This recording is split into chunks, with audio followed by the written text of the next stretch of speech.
कि स्त्री का क्या धर्म है। सब धर्मों का वर्णन श्री देवर्षि नारद जी कह रहे हैं। वही स्त्री परम पद में आरूढ़ होती है जो अपने पति को भगवान का स्वरूप समझती है। मेरे लिए मेरे भगवान मेरे पतिदेव हैं। भगवान सब में विराजमान है, फिर अपने पतिदेव में भगवान मान ले तो बात बन जाए। पर ऐसा नहीं कि पत्नी पति को भगवान माने और पति पत्नी को, ऐसा नहीं। पत्नी के प्रति भी भगवत भाव रखना चाहिए, क्योंकि उसमें भी भगवान विराजमान है। पत्नी को चाहिए कि पति की आज्ञा में रहे, उनकी सेवा में रहे, उनके अनुकूल रहे। पति को प्रसन्न रखना उसका परम कर्तव्य है। ऐसे ही पत्नी के प्रति पति का भाव होना चाहिए कि वो भी उनके अनुकूल रहे, उनको प्रसन्न करने की चेष्टा करे, तभी गृहस्थ धर्म परिपूर्ण माना जाएगा। जो अपने पति को ईश्वर मानती है उसे पतिव्रता कहते हैं। जो पतिव्रता होती है वो परम पद में आरूढ़ होती है। कितना बड़ा बल पतिव्रता का। अनुसुईया जी की परीक्षा लेने के लिए ब्रह्मा विष्णु महेश तीनों भगवत स्वरूप गए, तो भगवान विष्णु, भगवान शंकर, भगवान ब्रह्मा जी 6-6 महीने के बालक बन गए, पालने पे झुला दिया। पर ब्रह्म परमात्मा को एक पतिव्रता ने पालने पे झुला दिया।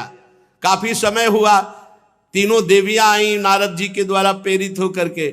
उन्होंने देखा 6-6 महीना के बालक, तब विनय की, तो उन्होंने कहा धैर्य रखो, जब जवान होंगे तब हम ब्याह करेंगे आपसे, फिर आप ले जाना।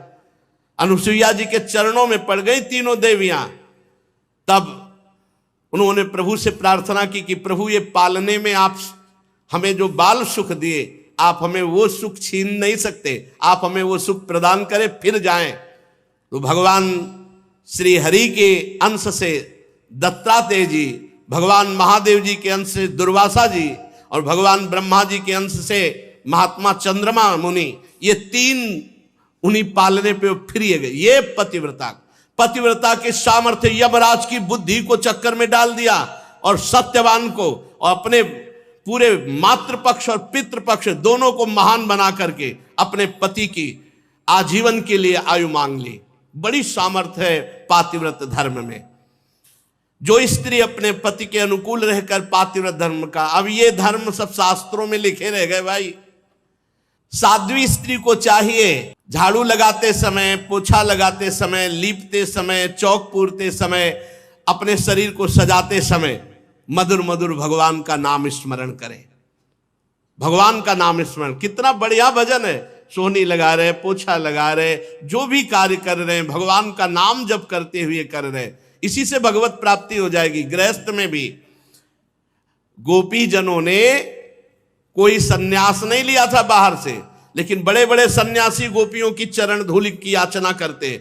जब परमहंस सुखदेव जी महाराज गा रहे हैं उनके जस का, जब उद्धव जी जैसे परम ज्ञानी उनकी चरण रज की आकांक्षा कर रहे तो औरों की क्या। बृहस्पति शिष्य परम ज्ञानी महात्मा भगवान श्री कृष्ण के अभिन्न स्वरूप उद्धव जी याचना करते हैं कि वृंदावन की गोपियों की चरण रज हमारे माथे पे लगे। क्यों? क्योंकि हर समय लीपते बुहारते हर समय भगवान का स्मरण कर रहे हैं, भगवान की मंगल लीलाओं का स्मरण कर रहे हैं। जो गृहस्थ में रहते हुए पति पत्नी विनम्र, झगड़ा नहीं, इसीलिए बड़ा संकट में है गृहस्थ धर्म और विरक्त धर्म दोनों। विरक्त धर्म इसलिए है कि आप जैसे अपवित्र आचरण करके हमें भिक्षा देंगे वैसे ही हमारी बुद्धि होगी। अगर अधर्म आचरण करके दोगे तो हमारी बुद्धि भ्रष्ट हो जाएगी। अधर्म आचरण क्यों? अन्न खा रहे हैं, जैसा खाए अन्न वैसा बने मन। अगर आप धर्म से कमा कर एक रोटी हमें देंगे, वो जब हम खाएंगे तो हमारी बुद्धि भजन करेगी। और गृहस्थ धर्म में जब तक पवित्रता नहीं है तब तक सब बेकार है। देखो, ना मन पवित्र, ना तन पवित्र, ना विचार पवित्र, तो क्या गृहस्थ धर्म। जो विनम्र है, विनयी है गृहस्थ, इंद्रिय संयमी है। कहां इंद्रिय संयम? यहां तो इंद्रियों का खुला व्यभिचार शुरू है, खुला व्यभिचार। गृहस्थ धर्म महान धर्म है, जिससे विरक्त भी वहीं पैदा हुए। बड़े बड़े आचार्य गुरुजन भी उन्हीं गृहस्थों के यहां पैदा हुए। तो गृहस्थ धर्म कोई छोटा धर्म नहीं है, पर बड़ा महान धर्म है। महान इस बात में है कि वो गृहस्थ होते हुए विनयी है, वो गृहस्थ होते हुए इंद्रिय संयमी है, वो गृहस्थ होते हुए पवित्र है, भगवान का भजन करता है, इसलिए महान है। जो प्रिय वचनों से आए हुए अतिथि की सेवा करता है। तुम्हारे दरवाजे पे कोई आ गया, मधुर वचन, आइए स्वागत है आपका, कम से कम आसन और जल, बैठिए, पानी पीजिए, इतना तो सब कोई कर सकता है। भोजन और आगे की बातें ना हो तो हाथ जोड़ दे, पर आए हुए दरवाजे पर भिक्षुक, अतिथि, कोई भी आया हो, प्रिय वचन, आसन और जल, 3 चीजें तो सब कोई दे सकता है। प्यार से बोल सकते हो, पानी के लिए पूछ सकते हो, एक आसन पे बैठाल सकते हो। इसके बाद वो जो मांग रहा है हमारी सामर्थ्य नहीं, हमारी श्रद्धा नहीं, तो मना कर सकते हैं। अपने कर्तव्य में सावधान रहे, पवित्र प्रेम पूर्ण व्यवहार करे। जो पति परायणा होती है और जो एक पत्नी व्रत होता है, उसके यहां भले वैभव न दिखाई दे, लेकिन उसके यहां शांति होगी, सुख होगा, एक आनंद होगा। अब मेहनत करके पति कमा के आ रहा है और घर में व्यभिचारिणी स्त्री है और ये देख करके उसकी छाती जल रही, या पत्नी बहुत धर्मात्मा है, पति व्यभिचारी है तो उसका हृदय जल रहा है, ये बहुत गलत है। अपने धर्म को समझो। ये शरीर का जो व्यभिचार प्रवृत्ति है ये नरक पहुंचा देगी। पति वंचक पर पति रति करई, रौरव नरक कल्प सत परई। जो स्त्री अपने पति को छलावा करके दूसरे पुरुष से सहवास करती है वो रौरव नरक पर। अगर पुरुष दूसरी किसी पत्नी से ऐसा करता है तो फिर नरकों के वर्णन में सुना ही है कि लोहे की स्त्री जलती हुई और कल्पों तक भी चिपकाया जाता है, ले आलिंगन करो, फिर वहां हाय हाय मचता है। इसलिए होश में। जो गृहस्थ धर्म, नारद जी वर्णन कर रहे हैं, जो गृहस्थ धर्म में पति पत्नी एक भाव प्रेम संबंध और बड़े पवित्र रहते हैं, विनयी हैं, उनके घर में भले आपको करोड़ों अरबों रुपया न दिखाई दे, लेकिन शांति होगी, सुख होगा, बड़ा आनंद रहता है। गृहस्थ धर्म बड़ा, ऐसा थोड़ी कि निकृष्ट कोई गृहस्थ धर्म है। युधिष्ठिर जी जो चोरी नहीं करते और जो पाप कर्म नहीं करते, वो अपने आप शांति और सुख को प्राप्त होते हैं। पर सावधान रहे, चोरी करना और अन्य पाप कर्म करना, इनसे अपने आप को बचावे। श्री देवर्षि नारद जी कहते हैं, जो धर्म से चलता है तो कुल परंपरागत लक्ष्मी चलती रहती है। ध्यान दीजिए, दीपक की तरह भले जले, लेकिन जो धर्म से धन कमाते हैं उनका परिवार सुखी रहेगा। और ये जो अधर्म से घूस लेकर इधर उधर, फिर उनका जो है वो भले हाइलोजन की तरह एक बार जले, लेकिन फ्यूज पक्का हो जाएंगे, पक्का नष्ट हो जाएंगे, परिवार तितर बितर हो जाएगा, सब नष्ट हो जाएगा। इसलिए अधर्माचरण करके गृहस्थ का पालन करने की कोशिश ना करे। भले धर्म से नमक रोटी खाने को मिले, आप धर्म से चलें। ये भारतवर्ष वेददर्शी ऋषि मुनियों का देश है, ये गर्व का विषय है। हम भारतवासी हैं। ये सब देशों जैसा यहां व्यवहार नहीं है, पशुता, आसुरी प्रवृत्ति, केवल इंद्रियों का पोषण, ऐसा नहीं। ये धर्म का पालन करने वाला देश है। एक प्रसंग में भाई जी ने लिखा था कि अकबर सम्राट जब राजपूतों को परास्त किया तो सैकड़ों लाशें बिछी हुई थी। रात्रि के समय कुछ अंगरक्षकों के साथ वो ये देख रहा था, खुशी मना रहा था कि बहुत से राजपूतों को मारा गया। तो उसी में देखा कि एक नवीन अवस्था का राजकुमार दीपक लेकर शवों के चेहरे को देख रहा है। तो आवाज लगाई, सावधान। तत्काल तलवार खींच करके खड़ी हो गई। वो कोई राजकुमार नहीं थी, वो राजकुमारी थी। नजदीक अकबर अपने साथियों के साथ गया, कौन हो तुम? तो उसने बताया कि मैं क्षत्रिय राजकुमारी हूं। तो यहां रणभूमि में कैसे? तो उनका मेरे ब्याह का अमुक राजकुमार से संबंध निश्चित हो चुका था और वो रणभूमि में मारा गया। तो मैं उसे देख रही हूं कि उसका शव मिल जाए तो मैं सती हो जाऊं। तो उनका ब्याह तय हुआ था। बोले हाँ, हम भारतीय नारी हैं, एक बार जिसको अपना पति स्वीकार कर लिया जीवन उसी को समर्पित कर देती है, ये हमारे यहाँ की परंपरा। वो होश उड़ गए उसको कि अभी ब्याह हुआ नहीं, ब्याह की बात तय हुई थी और ये 100 ढूंढने आई उसके साथ अपने शरीर को नष्ट कर देने की। ये पूर्व की बात। ये हमारा भारत देश है जहां अपने संबंधों के, अपने चरित्रों की पवित्रता है यहां, और उसी के बल से परम पद आदि प्राप्ति। ये पशुता थोड़ी थी, ये पशुता तो अभी कुछ वर्षों से आई हुई है। धर्म पूर्वक पाणी ग्रहण संस्कार करके किसी एक को श्वेक आजीवन निर्वाह करो, ये हमारे यहां की पद्धति रही। जो धर्म से चलता है, कुल परंपरागत, उसके यहां श्री वैभव सुख शांति बनी रहती है। अब युधिष्ठिर जी ने पूछा, ब्रह्मचर्य, गृहस्थ, वानप्रस्थ, सन्यास, ये 4 आश्रम हैं। इसमें गृहस्थ का तो वर्णन किया, अब ब्रह्मचर्य आश्रम का और वानप्रस्थ आश्रम का और सन्यास आश्रम का क्या स्वरूप है? तो देवर्षि नारद जी कहते हैं, हे धर्मराज, ब्रह्मचारी चाहे कोई भी हो, गरीब या बड़े घर का या किसी भी वर्ण का, गुरुकुल में सब ब्रह्मचारी माने जाते थे। पहला आश्रम सबका ब्रह्मचर्य है। जब तक ब्याह ना हो तब तक ब्रह्मचर्य जो रहे तो उसका जीवन एक अलग होगा। आप देखना, उसकी संतानें एक दिव्य होंगी। लेकिन हमें लगता है कि दसियों हजार में 10,000 में नहीं, 10,000 में कोई एक ऐसा निकले तो निकले, नहीं तो बहुत है कि ब्याह ना हुआ हो तब तक वो ब्रह्मचर्य रहा हो। अब जो समय चल रहा है 10,000 में कि ब्याह ना हुआ हो और वो 20-22 वर्ष तक ब्रह्मचर्य रहा हो, ये तो मतलब अलौकिक पुरुष का अवतार समझो, अलौकिक पुरुष का अवतार समझो।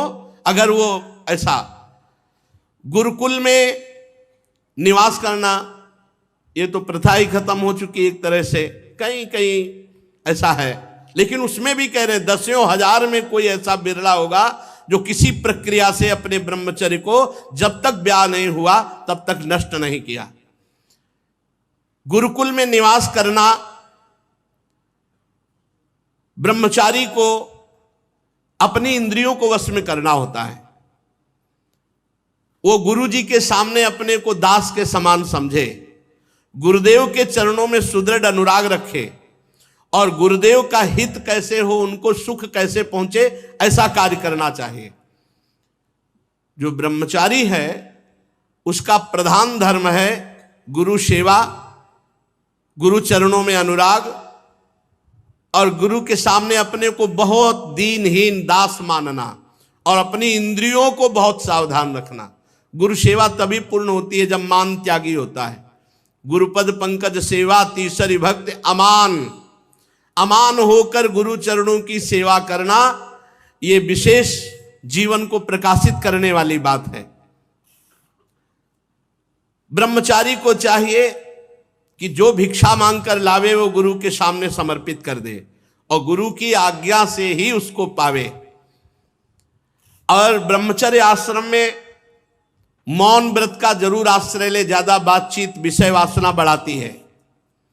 एकाग्र रहे और गायत्री का जप दोनों संध्याओं में या तीनों संध्याओं में जैसा समय मिले वैसा, त्रिकाल संध्या या 2 काल की संध्या। और गुरु जी जब बुलावे तो क्षुद्र दास की तरह हाथ जोड़कर उनके सामने अनुशासन में रहे और गुरु के द्वारा पढ़ाए हुए शास्त्रों का एकांत में चिंतन करे, मनन करे, स्वाध्याय करे। जब गुरुदेव आवे तो हाथ जोड़कर खड़ा हो जाए, फिर उनके चरणों में सिर टेक कर प्रणाम करे, फिर हाथ जोड़कर बैठ जाए और जो वो उपदेश करे फिर उसे बड़े ध्यान से सुने। ब्रह्मचारी को चाहिए मेखला, मृगचर्म, वस्त्र, जटाजूट, दंड, कमंडल, यज्ञोपवीत और कुशा, ये हर समय धारण करे। ये अपने लोग भगवत कृपा से मृगचर्म हटा करके और सब धारण किए। मेखला भी धारण थी मूंज की और वस्त्र श्वेत और जटाएं भी थी और दंड पलाश का और कमंडल और यज्ञोपवीत और कुशा चोटी पे और 108 कुशा की मुट्ठा और गायत्री अनुष्ठान। सायंकाल 24 घंटे में एक बार भिक्षा करे ब्रह्मचारी। 24 घंटे में ब्रह्मचारी को एक बार सायंकाल भोजन पाने के लिए आज्ञा है, तभी वो ब्रह्मचर्य पचा पाएगा। गुरुदेव आज्ञा दे तो पाए, अन्यथा ना पाए। गुरुदेव ना बोले तो प्रणाम करके भिक्षा रख के चले गए। गुरुदेव आज्ञा दे तो पाए। बड़ी गुरु आज्ञा पर पूरा जीवन समर्पित जिन्होंने कर दिया, निहाल हो गए। और अपने चरित्र की रक्षा के लिए हर समय सावधान रहे ब्रह्मचारी। ये चरित्र के लिए बहुत हानिकारक है मोबाइल, क्योंकि इसमें सारे चरित्रहीन विषय भी भरे पड़े हैं। यद्यपि गुण ना हो तो कोई स्वीकार ही न करे, इसलिए माया ने गुण भी रख दिया है कि आप इससे सत्संग भी सुन सकते हैं, आप अच्छी बातें भी सुन सकते हैं, लेकिन एकांत में सत्संग कोई बिरला सुनेगा। एकांत में तो फिर संसारिकता की तरफ मन भागता है, इसलिए बचो। उस समय तो थे ही नहीं जब अपने लोगों का नैष्ठिक ब्रह्मचर्य था, मोबाइल नहीं था। किसी को सूचना पहुंचानी, आज मरा है तो 15 दिन तक लगते थे। एक चलता था पोस्ट कार्ड, और एक नीला नीला ऐसे जो बंद करके दो चलते थे। एक पोस्ट कार्ड खुला इतना बड़ा 15 पैसे का, और ज्यादा जरूरी हो तो तार होता था, तार कर दो ऐसे ऐसे। और अब तो मोबाइल चल गया है। मोबाइल से बचो, ये बहुत हानिकारक है। साधु महात्माओं के लिए तो खास करके विशेष हानिकारक है, बच्चों के लिए भी बहुत हानिकारक है, बहुत हानि। इतना बड़ा बच्चा सर्च करके दुनिया की बात निकाल देगा। आज तक मोबाइल खोलना नहीं आया। ये जो हम देखते हैं, जो हम सुनते हैं, जो हम बोलते हैं, उसका मनन होता है। ब्रह्मचर्य रहने के लिए हमको ना वो देखना है, ना सुनना है, ना बोलना है जो हमारे भजन में विघ्न पहुंचावे। स्त्री शरीर, पुरुष शरीर और कोई भी किसी भी शरीर से भी अपने धर्म के विरुद्ध आचरण करने की चेष्टा ना करे। जो ब्रह्मचर्य से आजीवन ब्रह्मचर्य, क्योंकि ब्रह्मचर्य से गृहस्थ आश्रम भी जाया जाता है और ब्रह्मचर्य से विरक्त आश्रम। ब्रह्मचर्य दोनों के लिए अनिवार्य है, चाहे वो गृहस्थ में जाना हो चाहे वो विरक्त में। गृहस्थ आश्रम में यदि नहीं जाना और ब्रह्मचर्य का आजीवन व्रत लेना है, तब तो बहुत सावधान हो जाए। आजीवन के लिए नियम ले ले कि कामी पुरुष और कामिनी का कभी भी संग नहीं करेंगे। एक हरकत जहां समझ में आ जाए, देखो बुद्धिमान मनुष्य शरीर है, पता चल जाता है एक दृष्टि से, एक हरकत से कि इसका स्पर्श करना, इसका देखना, इसका बोलना किस भाव से है। साधक को सावधान रहना चाहिए जो आजीवन ब्रह्मचर्य रहना चाहता है।